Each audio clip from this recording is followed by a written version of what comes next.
दिनदिन दिवाळी गाई म्हशी ओवाळी. दिवाळी म्हणजेच दिव्यांचा, तेजाचा, प्रकाशाचा उत्सव होय. आनंद, नवचैतन्य, उत्साह घेऊन दिवाळी येते.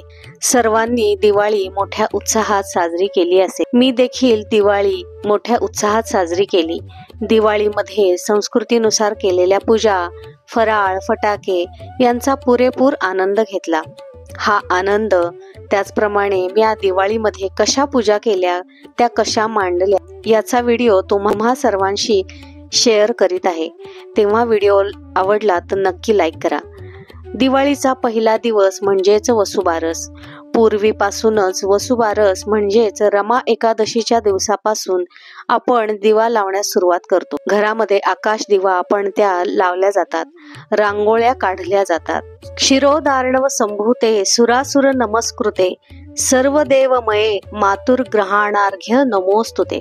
म्हणजेच क्षीरसागरातून जन्मलेल्या सुर असुरांना वंदनीय ठरलेला, जिच्या शरीरात सर्व देवता आहेत, हे माते, ह्या आमच्या पूजनाचा अर्घ घे, तुला आमचा नमस्कार असो, असा या श्लोकाचा अर्थ आहे. हिंदूंना अत्यंत पवित्र अशा गायेची उत्पत्ती ऋग्वेदानुसार अंगिरस ऋषींनी आपल्या तपश्चर्येच्या बळावर केली. गाय अमृताची नाभी, देवांचे पूजन करण्याचे साधन, रुद्राची माता, वसूंची माता व आदित्याची बहीण आहे, असे ऋग्वेदात सांगितले गेलेले आहे. सर्व प्राणीमात्राला दुधासारखे अमृत देण्याचे काम गाय करत असते. त्यामुळे वसुबारसाच्या दिवशी आपल्या पाडसासह गायीची पूजा करण्याची पद्धत आहे आणि ते सर्वांनी करावे. तर अशा या गायीची आणि तिच्या पाडसासोबत मी देखील अशी छोटीशी पूजा केली होती. त्याचबरोबर सुंदर अशी ही छोटीशी रांगोळी देखील काढली होती. त्यानंतरचा दुसरा दिवस म्हणजेच धनत्रयोदशीचा. अश्विन कृष्ण त्रयोदशी ह्या दिवसाला धनतेरस असे देखील म्हटले जाते. या दिवशी संध्याकाळी धनाची व आयुर्वेदिक औषधींची पूजा केली जाते. धन्वंतरी देवतेचे मनापासून पूजन देखील केले जाते. धनत्रयोदशीच्या दिवशी क्षीरसागराच्या मंथनातून 14 रत्ने बाहेर पडली. त्यात चंद्राचा थोरला भाऊ म्हणून धन्वंतरी हे 5वे रत्न बाहेर पडले. म्हणून त्यांना आदिदेव, अमृतयोनी, साधुपाणी अशा नावाने देखील ओळखले जाते. यांच्यामुळे आयुर्वेदाचा विकास झाला. वनस्पतींचे औषधी तत्व देवांना समजले. भगवान विष्णूंच्या 24 अवतारात धन्वंतरीची गणना होते. या दिवशी धन्वंतरीचे पूजन करावे. धन्वंतरी ही आरोग्याची देवता आहे. त्याचप्रमाणे धन्वंतरीच्या उपासनेबरोबरच घरगुती आयुर्वेदिक ग्रंथांचे वाचन करावे. दीर्घायुष्य, आरोग्य यासाठी प्रार्थना करावी.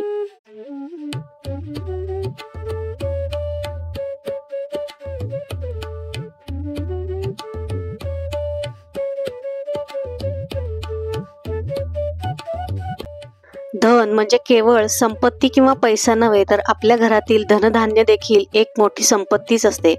त्यामुळे या दिवशी 5 धान्यांची पूजा देखील करतात. अशी धनत्रयोदशीच्या दिवशी मी देखील धन्वंतरीचे पूजन केले होते आणि कलशाची रांगोळी देखील काढलेली होती. त्यानंतरचा पुढचा दिवस म्हणजे नरक चतुर्दशीचा. नरक चतुर्दशीच्या दिवशी अभ्यंग स्नान केले जाते. सगळीकडे दीप पणत्या लावले जातात. घर सगळे प्रकाशाने उजळून निघते आणि असे म्हटले जाते की जो या दिवशी उशिरा उठेल तो नरकामध्ये जातो. नरक चतुर्दशीला उटणे लावून आंघोळ करावे. उटण्याचे काय महत्व आहे, तर मनुष्य कोणत्या ना कोणत्या प्रकारे आपल्या जीवनामध्ये नरकवास भोगत असतो आणि जर या दिवशी आपण उटणे लावून स्नान केले तर शरीरावर चढलेल्या नरकाचा गंज निघून जातो आणि आपले मन, आत्मा, शरीर हे पवित्र होते आणि अशा ठिकाणीच परमेश्वर वास करत असतो आणि म्हणूनच या दिवशी उटणे लावण्याची प्रथा पडलेली आहे. त्यानंतर दिवाळीचा अत्यंत महत्त्वाचा दिवस म्हणजेच लक्ष्मीपूजन. या दिवसाची आपण वर्षभर वाट पाहत असतो. तसे तर वर्षभर आपण लक्ष्मी मातेची पूजा करतच असतो, पण लक्ष्मीपूजन, दिवाळीतला लक्ष्मीपूजन हे अत्यंत वैशिष्ट्यपूर्ण असते. ह्या दिवशी आपल्यामध्ये वेगळाच असा उत्साह भरत असतो. अश्विन महिन्यातील अमावस्येला संध्याकाळी ही दरवर्षी पूजा केली जाते. तर अशा प्रकारे मी देखील लक्ष्मीच्या आगमनासाठी, तिच्या स्वागतासाठी घराच्या उंबरठ्यावरती हळदीचे लेपन केले. सुंदर अशी रांगोळी देखील काढलेली होती. त्याचप्रमाणे जिथे मी पूजा मांडणार होते तिथे असे कमळाचे लटकन मी ऑनलाईन मागवलेले होते. त्यांनी जागा सुशोभित करून घेतलेली होती.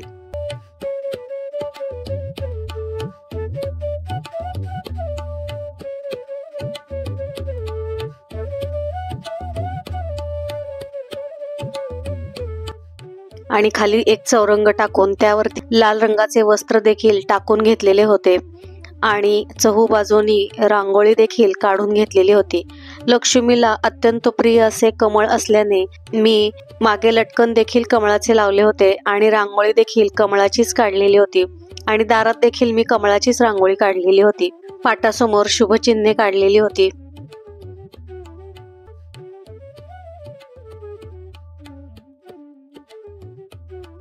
त्यानंतर दीप प्रज्वलित करून घेतलेला होता आणि पूजा मांडणी देखील करून घेतलेली होती. लक्ष्मी पूजेचे महत्त्व आपण सर्वजण जाणतोच आहोत. लक्ष्मी ही समृद्धी, धन, आरोग्य, शांती आणि प्रकाशाचे प्रतीक घेऊनच येत असते. दीपावलीमधील सर्वात महत्त्वाचा दिवस म्हणजे लक्ष्मीपूजन. दिवाळीच्या 5 दिवसाच्या उत्सवातील लक्ष्मीपूजन अत्यंत महत्त्वाचा मानला जातो. यासाठी लक्ष्मीची आपण पूजा करत असतो. लक्ष्मी ही आपल्या घरामध्ये कायमस्वरूपी धन, समृद्धी, ऐश्वर्य देत राहावी. ज्या घरामध्ये लक्ष्मीचे स्वागत होते तिथे लक्ष्मी कायम टिकते. या दिवशी आपण लक्ष्मी सोबतच संपत्तीचा खजिनदार म्हणून ओळखले जाणारे कुबेर देवता यांची देखील पूजा करत असतो. आणि त्याचप्रमाणे जिथे लक्ष्मी आहे तिथे नारायणांचा वास देखील असतो आणि जिथे नारायण आहे तिथे लक्ष्मी असतेच. म्हणून या दिवशी असा मी लक्ष्मी नारायणाचा फोटो देखील ठेवलेला होता. कुबेर लक्ष्मींची पूजा केलेली होती. त्याचप्रमाणे 5 धान्य, त्याचप्रमाणे घरातील सोने, पैसे पूजेमध्ये ठेवलेले होते. डाळिंब, अनारसे, धणे, लाह्या, त्याचप्रमाणे कानवला अशा प्रकारे मी नैवेद्य दाखवलेला होता आणि अशा प्रकारे मी देवीची पूजा देखील केलेली होती. पूजा ही फक्त एका सणापुरती मर्यादित नसून तर ती जीवनामध्ये प्रकाशाचे महत्त्व आणि समृद्धीचे प्रतीक आहे. फक्त लक्ष्मी पूजनापुरतीच लक्ष्मीची पूजा करायची नाहीये आणि पूर्ण वर्षभर ती आपल्या घरामध्ये येत राहावी, आपल्या घरामध्ये टिकावी, यासाठी पूर्ण वर्षभर तिची सेवा केली पाहिजे.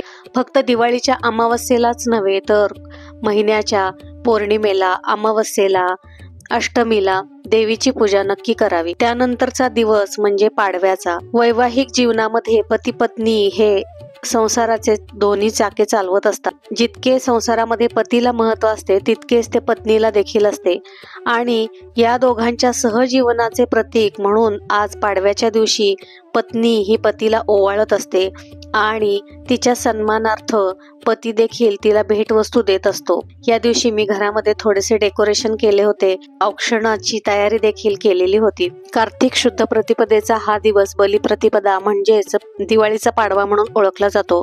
विक्रम संवत्सराचा पहिला दिवस म्हणून याचे महत्त्व मानले जाते. व्यापारी पाडवा असे देखील म्हटले जाते. व्यापारी लोक हे नववर्ष ह्या दिवशी सुरू करतात. हा दिवस म्हणजे शुभ मुहूर्त मानला जातो. या दिवशी पहाटे अभ्यंग स्नान करून नवीन वस्त्रे परिधान करावेत. ती आपल्या पतीला चांदीच्या किंवा सोन्याच्या दिव्यातून तयार केलेल्या दिव्यांनी ओवाळते. पतीच्या दीर्घायुष्यासाठी आणि निरोगी आयुष्यासाठी ही प्रार्थना करत असते. ओवाळल्यानंतर पती आपल्या पत्नीला प्रेमाचे प्रतीक म्हणून भेटवस्तू देत असतो. त्यालाच पाडवा भेट असे देखील म्हणतात आणि यामुळेच पती पत्नीच्या नात्यातील स्नेह देखील वाढत असतो आणि म्हणून दरवर्षी आपण पाडवा साजरा करत असतो.